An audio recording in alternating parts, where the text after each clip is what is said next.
Hey, Shabbat Shalom, everyone. Shabbat Shalom. And if we'll turn to the book of Numbers, chapter 13. This Torah portion is called Shalach Lecha, which means send for yourself. And we'll just read the first couple of verses for right now. And Yahweh spoke unto Moshe, saying, send you men, in other words, Shalach Lecha, that they may spy out the land of Canaan, which I give unto the children of Israel. Of every tribe of their fathers shall you send a man, every one a prince among them. So today, we're going to dispel another myth. And so the main event in today's Torah portion is that of the spies bringing in an evil report concerning the promised land. Thus, the generation that experienced redemption from Egypt cannot enter into the promised land. So because of this, we need to understand the purpose of the 12 spies. What was their purpose? Why were they sent out? And then to understand if they're going out was a military mission or not. So, but when we get done, you're going to know whether it was a military mission or was it something else. So let's go ahead and we'll start reading those verses again, and we'll read down to maybe chapter 14, verse 10. So we're going to do a lot of reading right at the get-go. Yahweh spoke unto Moshe, saying, send you men that they may spy out the land of Canaan, which I give unto the children of Israel. Out of every tribe of their fathers shall you send a man, every one a prince among them.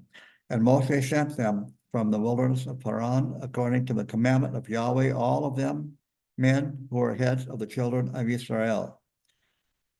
And these were their names: of the tribe of Reuben, Shamoah, the son of Zakur; of the tribe of Shimon, Shaphat, the son of Ori; of the tribe of Yehudah, Caleb, the son of Yephaneh; of the tribe of Yisachar, Igal, the son of Yosef; of the tribe of Ephraim, Hoshea, the son of Nun; of the tribe of Benjamin, Palti, the son of Raphu; of the tribe of Zebulun, Gadiel, the son of Sodi; of the tribe of Yosef, namely of the tribe of Manasseh, Gadi, the son of Susi; of the tribe of Dan, Amiel, the son of Gamali; of the tribe of Asher, Zathur, the son of Michael; of the tribe of Naphtali, Nabdi, the son of Vosi; of the tribe of Gad, Goel, the son of Machi.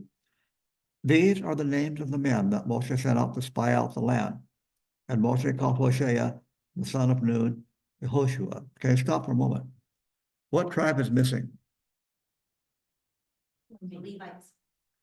There's no man of Levi or Levi. Okay, remember, it's only the men of war from these 12 tribes that died in the wilderness. We went over that before, and we'll kind of maybe touch on it today. So these were the men of war from the 12 tribes. There's a leader from each tribe going to go out and do their thing about the land. Okay. Verse 17. And Moshe sent them to spy out the land of Canaan, and said unto them, get you up here into the south and go up into the mountains. Okay, again, a stop. So many times the word is spy out the land. So keep in the back of your mind, is this a military mission or is it something else? And see the land, what it is, and the people that dwell therein, whether they are strong or weak, whether they are few or many, and what the land is that they dwell in, whether it is good or bad, and what cities they are that dwell in, whether in camps or in strongholds, and what the land is, whether it is fat for them, lean, whether there is wood therein or not, and be you of good courage, and bring the fruit of the land. Now the time was the time of the first ripe grapes. Okay, again, this is going to be, late July or early August when this took place. Okay. So they went up and spied out the land from the wilderness of Zin unto Rehob at the entrance of Hamat. And they went up into the south and came unto Hebron and Ahiman, Sheshai, Tamai, and the children of Anak were there. The Hebron was built 7 years before Zoan in Egypt. And they came unto the valley of Eshcol and cut down from there a branch with one cluster of grapes. And they bore it upon a pole between two. They took also of the pomegranates and of the figs. That place was called the valley of Eshcol because of the cluster which the children of Israel cut down from there. And they returned from spying out the land at the end of 40 days. And they went and came to Moshe and to Aaron and to all the assembly of the children of Israel unto the wilderness of Paran to Kadesh, and brought back word unto them and unto all the assembly, and showed them the fruit of the land. And they told him and said, we came into the land where he sent us, and surely it flows with milk and honey, and this is the fruit of it.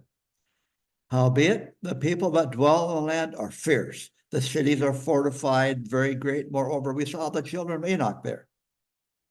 Amalek dwells in the land of the south, and the Hittite, and the Jebusite, and the Amorite that dwell in the mountains, and the Canaanites dwells by the sea, and along by the side of the Jordan.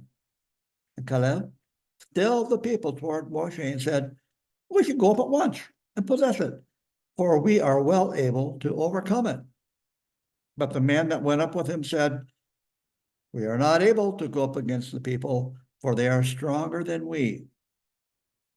And they spread an ill report of the land, which they had spied out unto the children of Israel, saying, the land through which we have passed to spy it out is a land that eats up the inhabitants thereof, and all the people that we saw in it are men of great stature.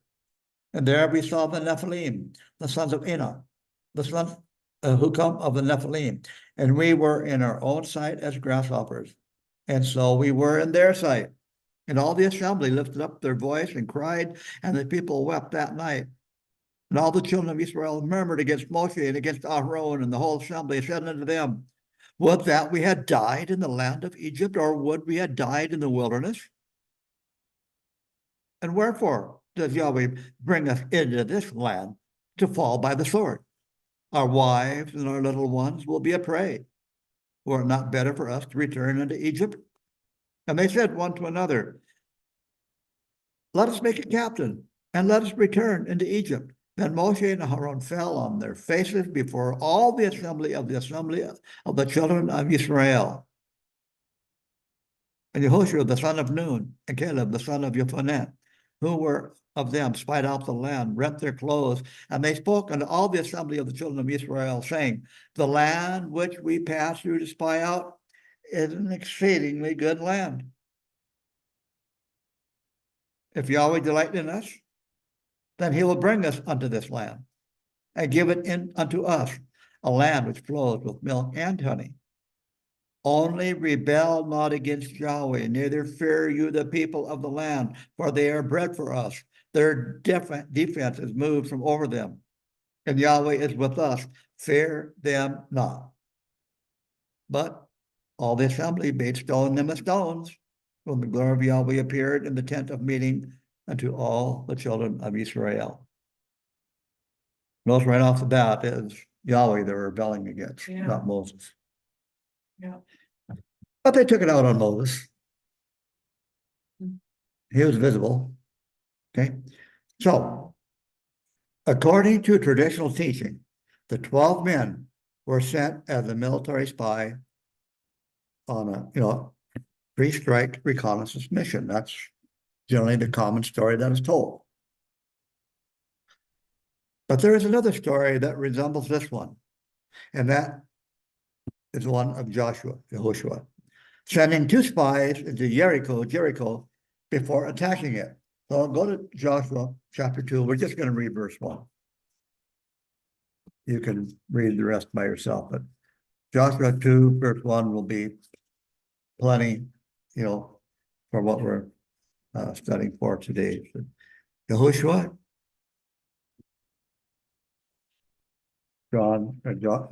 Joshua chapter 2, verse 1. And Yehoshua, the son of Nun, sent out of Shittim 2 spies secretly, saying, go view the land and Jericho. And they went and came into the house of a harlot, whose name was Rahab, and lay there. So back to Numbers. Who was sent? The text never called these 12 men, quote unquote, spies. They never called these men spies. It mentioned many times that they searched out, scouted, or spied out the land. However, they were never, ever called spies. Okay, right off the bat, we struck a chord. Got to get even more fascinating as we go. So bear with me. So in contrast, Joshua chapter 2, verse 1 specifically refers to the two men as spies, because it said you go secretly. Now the arch, I didn't bring it, but the Art Scroll Chumash translate this verse as Joshua, son of Nun, dispatched from Shittim, two men, spies, secretly saying, etc. And that's what it says, secretly in Joshua. Now, if you look at the Hebrew wording in the Chumash, the text literally says two men spies in Hebrew. The Hebrew word for spies is merglim, like MEREGLIM, merglim. So pay attention to this. In Numbers chapter 13, the Torah goes through great length to identify the men. It gives their names and tribal affiliations and emphasizes that they represent the nation. In Joshua chapter 2, we are told nothing concerning the identity of the two men sent. So it is shrouded in secrecy. So here's the question. Is it normal for the general public of a country to know the identity and mission of its military spies? No. Of course not. For example, in the United States, the spies and their missions are totally shrouded in secrecy. A lot of what Shadrach does is done in secrecy. But anyway, this alone should be a clue that the 12 men were not sent as military spies. Did you notice the second clue that these men in Numbers chapter 13 were not spies?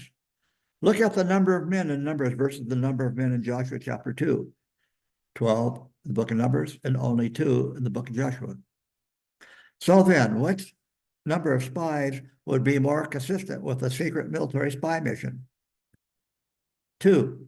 Sending a smaller number would be more consistent with a military spy mission to prevent detection. So question number 2. Just who was aware of the spies that were sent?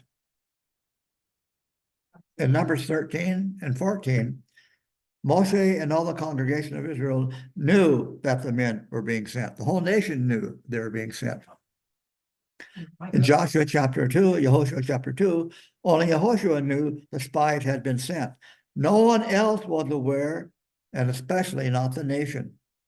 Only one person knew outside of the two spies. That's the two spies. So obviously, Yehoshua's mission was more in line with a military operation. Moshe's men, they were not military spies. So obviously then the nature of the mission for the men in Numbers is different than for the men in Joshua chapter 2. Yehoshua's spies act covertly, secretly, once they are in the mission field. Nowhere in the account in Numbers chapter 13 to 14 do we read of the 12 men trying to hide from the inhabitants of the land. It's just the opposite of the men in Joshua chapter 2.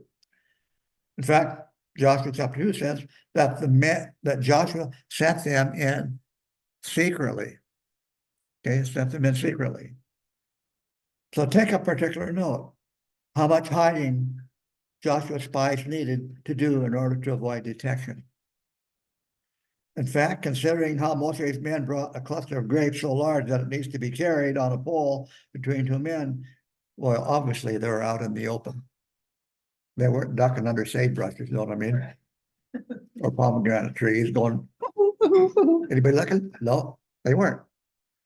In fact, it'd be too heavy to do that kind of work with a heavy load, right? So when Moses' men came back from their scouting, they reported their findings to the entire nation.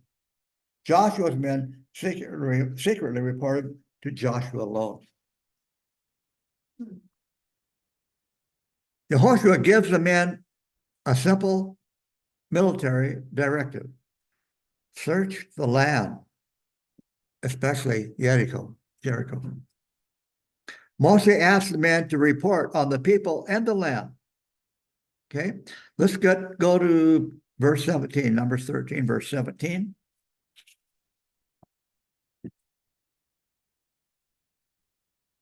I got to make me a note here. Okay, Numbers 13, verses 17 to 20. And now I pray you, let the power of Yahweh be great, according to as you have spoken, saying, Yahweh is slow to anger and plenteous in loving kindness, forgiving iniquity and transgression, that will by no means clear the guilty, visiting the iniquity of the fathers upon the children, upon the third and the fourth generation. Pardon, I pray you, the iniquity of this people, according to the greatness of your loving kindness, and according as you have forgiven this people from Egypt, even until now. And Yahweh said, I have pardoned according to your word. Now, to be fair, it is true that most of these directives contain an element of military association pertaining to the strength of the people and their cities. But note how he kept asking particular questions about the land. He even asked them to bring some of the fruit back, bring some evidence that the land does flow with milk and honey.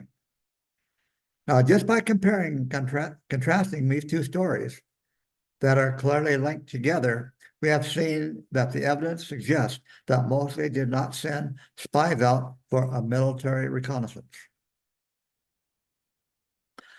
In Numbers chapter 13, the Torah uses the word tur, because this is important. It uses the word tur, and actually in Hebrew it's called latur. It means and scout. To describe the mission of the men in Numbers chapter 13 and 14. In fact, I believe it is used 12 times in our Torah portion today, latur, to scout out the land. So let's look at the three places besides our story in Numbers where the word tur or latur is used. Okay, let's go to back Numbers chapter 10, verse 33.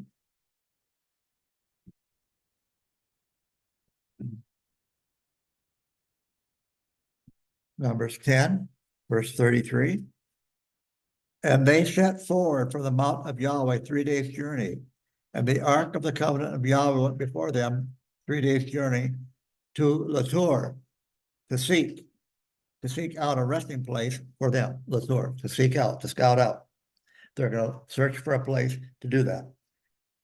Okay, let's go to Numbers 15, verse 39. Numbers chapter 15 and verse 39. And it shall be unto you for a fringe that you may look upon it, and remember all the commandments of Yahweh to do them, and that you go not but after your own heart and your own eyes, after which you use to go astray. Okay, I wanted to use that word there because what you use to go astray. But the key word is that you may look upon it, latur, search it out, seek it out. Okay, and finally, go to Deuteronomy chapter 1, verse 29 to 33.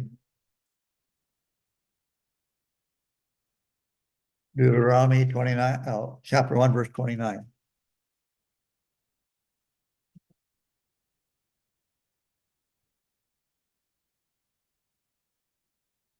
Deuteronomy chapter 1, verse 29. Then I said unto you, dread not, neither be afraid of them. Yahweh your Elohim goeth before you, he shall fight for you according to all that he did for you in Egypt before your eyes, and in the wilderness, where you have seen how Yahweh your Elohim bore you, as a man does bear his son. in all the way that you went until you came unto this place. Yeah, and the saying, you do not believe Yahweh, your Elohim. Here's the key verse.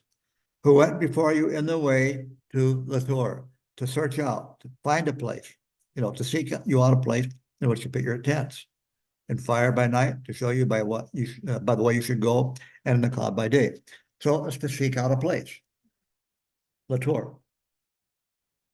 Again, the word Lator means to tour, actually. Yeah, la is for or to. Yeah, it's to. Yeah, to seek it out, to scout, to tour. It means even to stroll or even survey, depending on context. Anyway, we see that Lator has nothing to do with spying. It has nothing to do with an operation used to gather military intelligence. It's a connotation. It's one of the seeking out, searching, and looking for in order to choose. The real meaning of the men's objective was to tour the land, not to spy it out. That makes more sense. They're to go through the tour of the land instead of, not spy it out. By the way, these 12 men said, oh, those men looked at us and we were like grasshoppers in their eyes. So obviously they were visible, they were seen. They weren't trying to hide. We were grasshoppers in their eyes. Anyway, the word spy in Joshua is ragal, like R-A-W-G-A-L, ragal. Means to walk along, to reconnoiter, to spy out. The word ragal, which is the word for spy in Joshua 2:1, never occurs in the passages in Numbers chapter 13 to 15. Therefore, the men could not have been engaged in a purely military mission. Okay. So why are they always referred to as spies? We've got to keep asking questions, right? Mm-hmm. Well, at least two reasons. Number one, part of their mission did have a military aspect to it, to see if the inhabitants of the land and the cities were strong or not, how well fortified and all that stuff. But this is what people generally tend to focus on, is that aspect of it. But most of these main questions concern the quality of the land. What's the fruit of it? Why? Because this is a fact-finding mission, not a spy mission. It was a fact-finding mission, not a spy mission. It's supposed to be a land flowing with milk and honey. Look at Numbers chapter 13, verse 27. Numbers 13, verse 27. And they told him and said, we came unto the land where you sent us, and surely it flows with milk and honey, and this is the fruit of it. It was designed to encourage Israel to choose the land. See, guys, see, Israel, this land is more than enough to feed you and your children. Plus, it's got all kinds of extras. Just look how big those grapes were. Just how much wine can you make out of one grape? You know what I'm saying? You always entice them. Go and take the land, you guys. It's bountiful, fruitful. And in other words, just as the word Lator has been consistently used in the sense of searching out in order to choose, so likewise the men were sent to, number one, search the land, and number two, bring back evidence of its fruitfulness. Bring back evidence of its fruitfulness. So that Israel would choose it and accept it as the gift that was intended to be. It was a gift to the nation of Israel. Would they say, fully on you? They rejected it.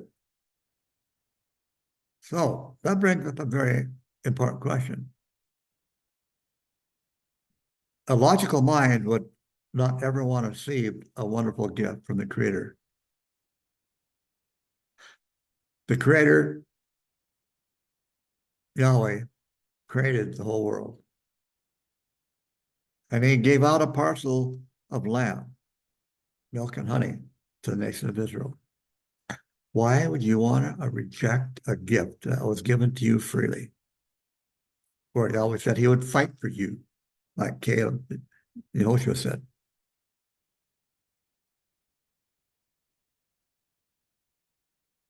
You don't even have a scale to weigh those grapes, guys. But you can't, it took two guys to lift up a cluster. What about the rest of the land? But the same way. Upstairs, the pomegranates were just as juicy and everything else. Not that. But why would you reject the free gift of salvation? Yeah. Huh? But the whole world is on fire against the Creator of the universe. He has given us a gift of wonderful farm ground, pasture ground, animals to graze it, the fruit of it. And the harvest that keeps looking the way it is going to be one of the best harvests this county's ever had. This year. Yeah. This year. Incredible. Anyway, the second reason why these men in Numbers chapter 13 are called spies is because of Deuteronomy 1:24. So look at Deuteronomy 1:24.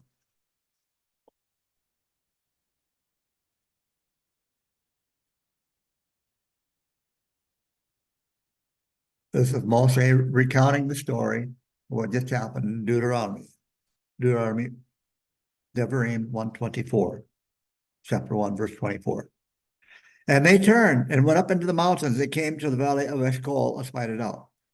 Of course, Eshcol means cluster. But the word searched is the word ragal.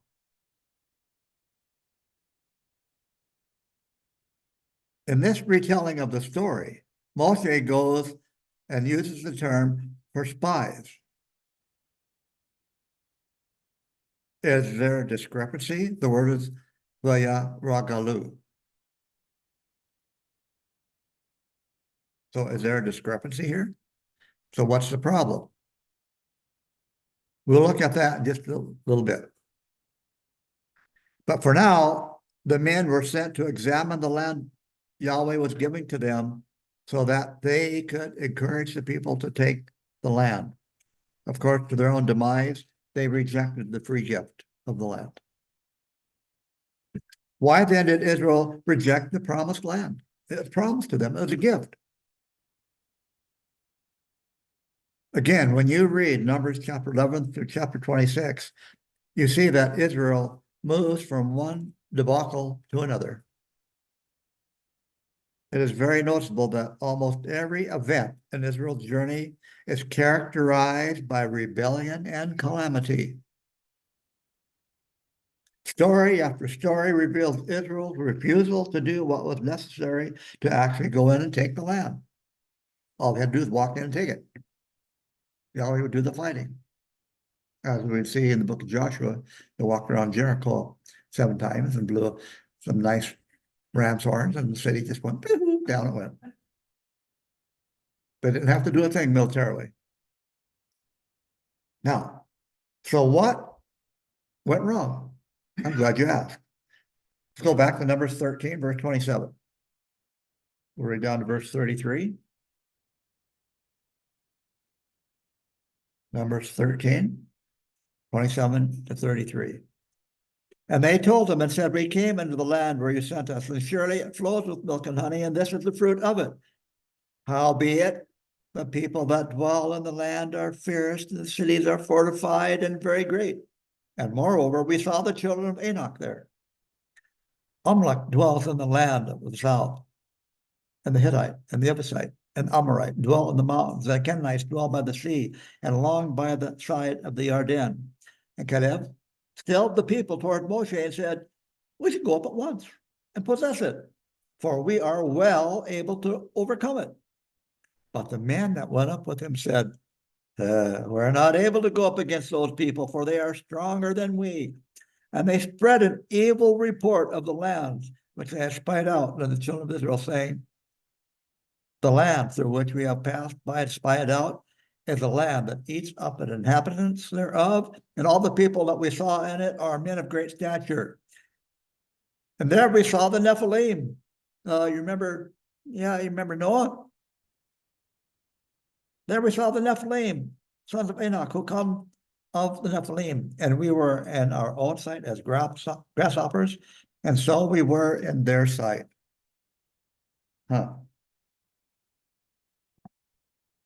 According to the men, according to these 12 spies, their initial report of the land was everything that Yahweh had promised it would be. Everything that he said it would be. A land flowing with milk and honey. However, despite the goodness of the land, they feared those drafted Canaanites. Verse 28 to 29. Number 13, verse 28. Howbeit the people who dwell in the land were fierce, the cities were fortified, very great. Moreover, we saw the children of Enoch there. Amalek dwells in the land of the south. Hittite, Jebusite, Amorite dwell in the mountains, and the Canaanites dwell by the sea and along by the side of the Jordan. You see, Israel rejected the land because they were afraid of engaging the Canaanites in a military battle. In verse 30, Caleb tried to reassure the people that they could take the land, right? And Caleb stilled the people, went toward Moshe and said, we should go up at once and possess it, for we are well able to overcome it. In response to Caleb's brave effort to reassure the people, the 10 men, then changed their assessment of the land. Okay, verse 32. And they spread an evil report of the land which we have spied out in the children of Israel, saying, the land through which we have passed to spy it out is the land that eats up the inhabitants thereof, and all the people that we saw in it are men of great stature. So according to these 10 men, the land is so huge that it devours its inhabitants. Wow, they must have a lot of quicksand there. I didn't mention, you don't hear that mentioned anywhere. So there must have been a lot of sinkholes or something, right? In other words, it devours, it's going to devour us, the whole nation of Israel. We're gone. In fact, the 10 men actually spread a malicious rumor about the land throughout the camp that night because of their fear of the inhabitants of the land. Numbers 14, 1-3. And all the assembly lifted up their voice and cried, and the people wept that night. And all the children of Israel mourned against Moshe and against Aaron, and the whole assembly said unto them, would that we had died in the land of Egypt, or would we had died in the wilderness?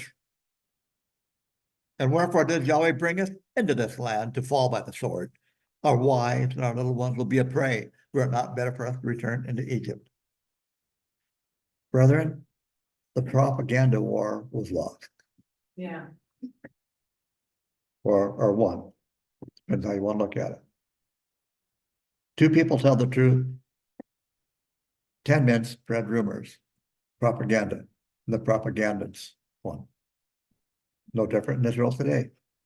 Israel is losing the propaganda war throughout the whole world. So these 10 men, they spread a malicious rumor. The fear was so intense that the people were on the verge of stoning Joshua and Caleb. Look at verse 10, 14, verse 10. But all this, can you imagine a couple of million people are going to throw rocks at you? And all the assembly bade stone them with stones when the glory of Yahweh appeared in the tent of meeting of the children of Israel. I don't know you, but that's a lot of stones. That's a lot of rock. And they also want to appoint a new leader to take them back to Egypt. Verse 4. And then they said one to another, let us make a captain and let us return unto Egypt. Let's keep your finger there and go to Exodus chapter 13, verse 17. Exodus chapter 13, verse 17.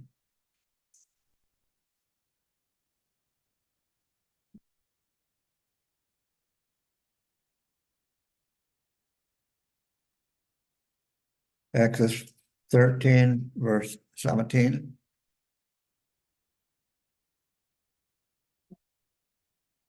And it came to pass, and when Pharaoh had let the people go, that Elohim led them not by the way of the land of the Philistine, although that was near, for Elohim said, lest peradventure the people repent when they see war, and they return unto Egypt. Remember what that was when they saw war. Because there are times there'd be a handful of people who escape Egypt, or maybe more than that. And then the enemy would catch them, wherever it was, and kill them, let them lay there. And the people would see nothing but human bones. And they would see that war and said, uh-oh, we're dead, we're going back. Took them a different route. So Israel first began their exodus from Egypt, which Yahweh did not lead them by the way of the Philistines, because he said they may change their minds when they see the dead bones of the human, the bones of the humans strewed along the way, basically, when they see war and return to Egypt.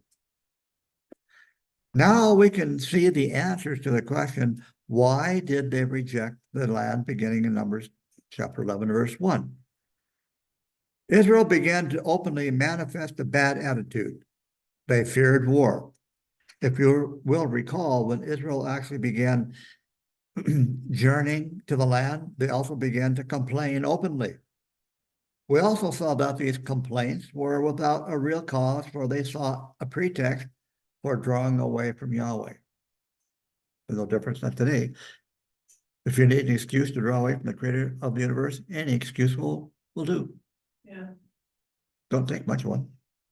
In other words, they were trying to postpone the journey to the promised land for some reason. No different than today. People think, well, when the time is right, I'll just give my heart to the Lord in that last split second. Yeah, those split seconds come pretty fast. Anyway, in other words, they were trying to postpone the journey to the promised land for some reason. And the reason you ask? Because they didn't want to have to struggle. They were tired.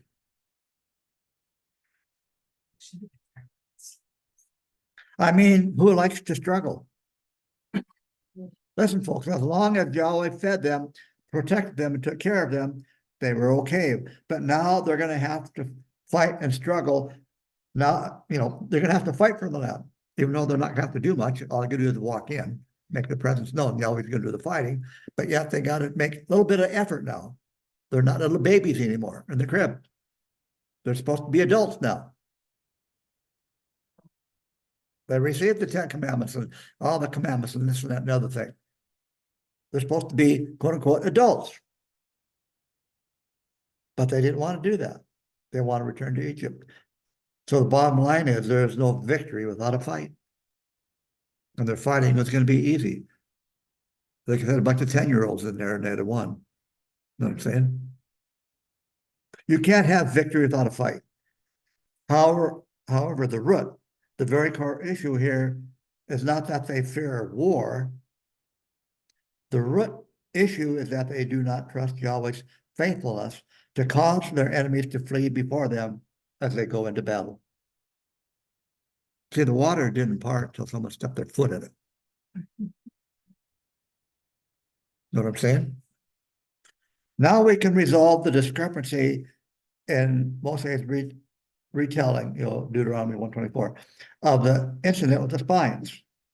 In Deuteronomy 124, Moshe used the verb derived from the same word as merglim, which is a root form of military spying, even though that verb was never used in Numbers chapter 13 or 14. The word is vayarakalu, vayarakalu. Before we go on, we have another problem. Go back to Deuteronomy 1:22. Deuteronomy chapter 1, verse 22.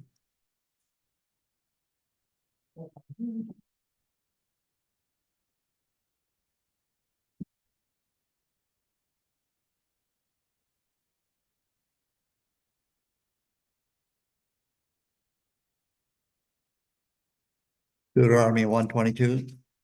As you came near unto me, every one of you, and said, let us send men before us that they may search the land for us and bring us back word of the way by which we must go up and the cities into which we shall come. The Hebrew word for search out is the Yachperu, like Yachperu, Yachperu, which denotes uncovering that which is hidden. Uncovering that which is hidden. In other words, Israel wanted to send spies on a military spy mission, but the Hebrew word used in Numbers 13, verse 2 for search is the word Vayaturu. Different, which means a leisurely stroll, a tour, scout out or survey the land at your leisure. Wow. In other words, Israel wanted spies to be sent for military reconnaissance, but Yahweh told them only to tour the land. Enjoy what you see. Enjoy the produce that you see. Bring some of it back. Enjoy the land. You're the first guys to go in and have a vacation in the promised land, and you blew it. As you can see here, you will only be able to detect the difference if you go back to the original Hebrew. Do you now see that there aren't any discrepancies? There is none. Yahweh told them one thing, but they wanted to do something entirely different. Boy, it's no different than today, right? Yahweh tells us what to do. He shows us what to do, but yet we have something that we want to do that's entirely different. Yeah. Anybody listening? So here we have Israel so afraid of war that they wanted to send spies to go before them instead of trusting Yahweh to go before them. Trust and obey. That reminds me of a song. Yes. Trust and obey, for there's no other way. Okay. Now, Yahweh says, okay, since you don't trust me, you can send a scouting tour to see the land. To prove this is the fact that in Hebrews, Numbers 13, 1 and 2, it's strangely worded. Okay, let's read it. Let's go back and read it. Hebrews. Numbers chapter 13, verse 1 and 2. And Yahweh spoke unto Moshe, saying, send you men that they may spy out the land of Canaan, which I give unto the children of Israel. Of every tribe of their fathers shall you send a man, every one a prince among them. Wow, that's kind of weird. Send for yourself men, shalach lakah, send thou men. The word shalach lakah seems to emphasize that this was Israel's idea. Are you with me? This clears up the discrepancy, and the bottom line is this. The people of Israel needed to report from their peers because they didn't trust Yahweh. That's the word shalach lakah is used there. Okay, send for yourself then. So let me say that again. The bottom line is this. The people of Israel needed a report from their peers because they did not trust Yahweh.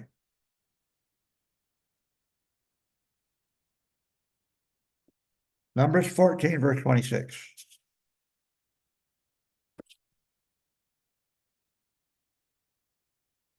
Numbers 14, verse 26. And we're down to, I'm not sure, maybe verse 35. We'll see when we get there. Numbers 14, verse 26. And Yahweh spoke unto Moshe and Aaron, saying, how long shall I bear with this evil assembly that keep murmuring against me? I have heard the murmurings of the children of Israel, which they keep murmuring against me. Say unto them, as I live, says Yahweh, surely as you have spoken in my ears, so will I do to you. Oh my. Let's read that again. Say unto them, as I live, says Yahweh, surely as you have spoken in my ears, so will I do to you. Let's stop for a moment.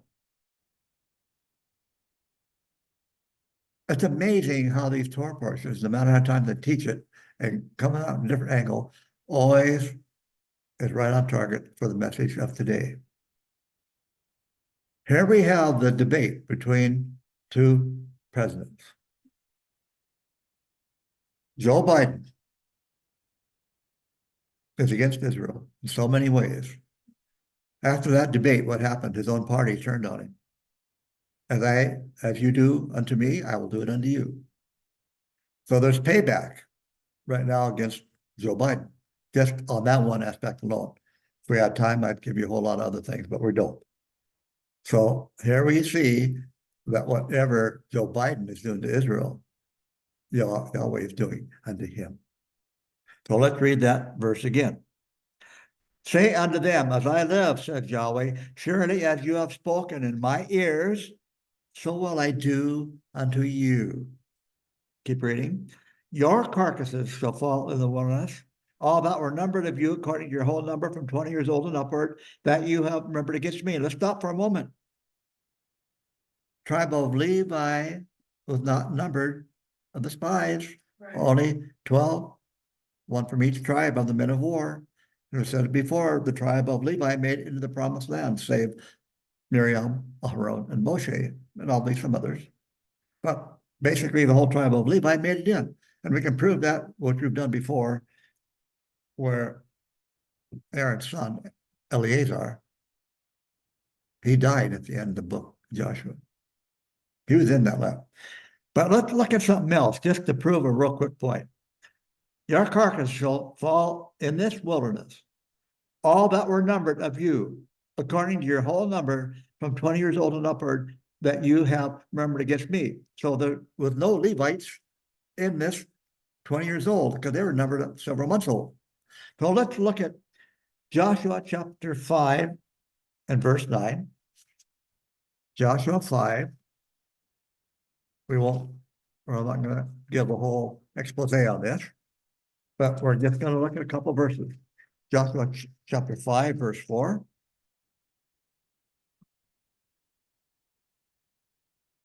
Joshua 5:4, Yahushua 5, verse 4.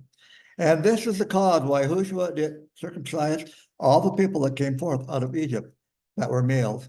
Even all the men of war died in the wilderness by the way after they came forth out of Egypt. Okay, there was no Levite because they're not men of war. Now look at verse 6, the next verse. For the children of Israel walked 40 years in that wilderness, till all the nation, even the men of war that came forth out of Egypt, were consumed, because they hearkened not unto the voice of Yahweh, unto whom Yahweh swore that he would not let them see the land, which Yahweh swore unto their fathers, that he would give us a land flowing with milk and honey. Had nothing to do with the tribe of Levi, just the men of war, the 12 tribes, 12 spies that went out, one from each tribe, but no man from the tribe of Levi went. So right there in a nutshell, showed you that the tribe of Levi that left Egypt went into the promised land. Okay, that's just a quickie on that one. Okay, and so that's very interesting. Let's keep reading back to Numbers 14, verse 30. Surely you shall not come into the land concerning that which I lifted up my hand. I would make you dwell therein, saith Caleb, son of Jephunneh, and Yahushua, son of Nun. So those are the only two from the men of war that entered into the land. Verse 31. But your little ones that you said would be a prey, well, it's going to be them that I bring in, and they shall know the land which you have rejected. But as for you, your carcasses shall fall in this wilderness. Again, the no Levite talked about here. But as for you, your carcasses shall fall in this wilderness, and your children shall be wanderers in the wilderness 40 years, and shall bear your strings until your carcasses shall be consumed in the wilderness. Again, no mention of a tribe of Levi. After the number of the days in which you spied out the land, even 40 days for every day a year, shall you bear your iniquities, even 40 years, and you shall know my displeasure. I, Yahweh, have spoken. Surely this will I do unto all this evil assembly that are gathered together against me in this wilderness, that shall be consumed, and there they shall die. Again, no mention of the tribe of Levi. Remember, it's the tribe of Levi that come to Moses' rescue at the golden calf. They were blessed. We're blessing Yahweh and going against that pagan calf. Okay. Although Yahweh said he would forgive Israel, those 20 years and older are condemned to die in the wilderness from the men of war, whereas their children must wander in the desert for 40 years. Numbers chapter 14, verse 29. Your carcasses shall fall in the wilderness that were numbered of you, according to your whole number from 20 years old and upward, that you have remembered against me. Again, didn't say anything about the tribe of Levi. Surely you shall come into the land concerning which I lifted up my hand, that would make you dwell therein, save Caleb and the son of Jephunneh, and Yahushua the son of Nun. But your little ones that you said would be a prey, it's them will I bring in, and they shall know the land which you have rejected. But as for you, boneheads, but as for you, your carcass will fall in the wilderness, and your children shall be wanderers in the wilderness 40 years, and shall bear your strayings till your carcass will be consumed in the wilderness. So, I don't think we had a very good burial spot. Listen, folks, this should remind us of the Yom Kippur ceremony. The Day of Atonement ceremony, where one goat dies,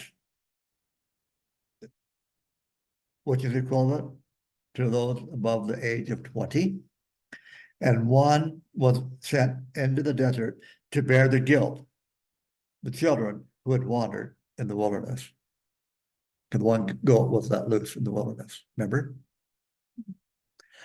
So this is a picture of then of an atonement. This picture is clear and the connection is strong. Therefore, the judgment of Israel is related to the Day of Atonement ceremony, and hence that through the death of those over 20, the bearing of the guilt by the younger generation, it's the same type of atonement is being made. There's a tie-in there. Only 2 of the spies brought back the correct report. They were witnesses to the truth of the goodness of the promised land and the faithfulness of Yahweh to fulfill his words. We also read about the 2 faithful witnesses in the book of Revelation. Remember, in our first short portion of the book of Numbers about the connections between the exodus of the children of Israel out of Egypt and the final exodus of the last generation of believers out of this world into the millennial kingdom. Here is one more connection linking the period of testing in the wilderness of the peoples in the book of Revelation to the period of testing in the wilderness in the book of Numbers. See, the book of Revelation is such a tie-in to the Torah that people don't get it. They don't see it. And a major part of the book of Revelation is the book of Exodus.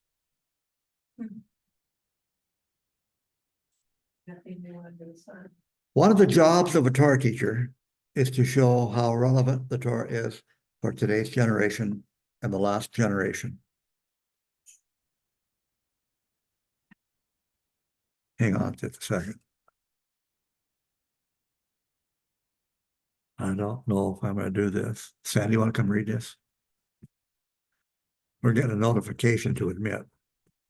Again, it says, Somebody wants in. well, it says Tegan. But Oh, Tegan's. What is that after? It says Tegan's what? it's in the Note waiting room. taker. Okay, yeah. Tegan's note taker. I don't know. I don't trust it. Oh, you don't? No. You don't So I'm think not, Tegan would be I'm not on? going to admit it. You don't think Tegan would get on today, do you? I don't know. Well, last time we had a false time, I'm not opening it. So anyway, let's continue on. We're getting close to the end. This would be Tegan. It would be, say, Tegan. Okay, I'm not going to open it up and admit. That's the same one that I got. Yeah. So I have a great niece named Tegan, but I'm still not opening this up. So sorry about that, guys, on Zoom. Anyway, one of the jobs of a Torah teacher is to show how relevant the Torah is for today's generation and the last generation. The Torah is timeless and is therefore prophetic, containing wisdom then for all ages. We have also seen the importance of Yahweh's calendar. And by the way, he still uses his calendar, not the Greeks, the Romans, or the Americans, etc. In fact, he's really not interested in man's calendar. He can care less. But sometimes he does do things on man's timeline. He does things according to his calendar, not the world's calendar. The fact that most believers are totally ignorant of Yahweh's calendar and his set apart times is most unfortunate.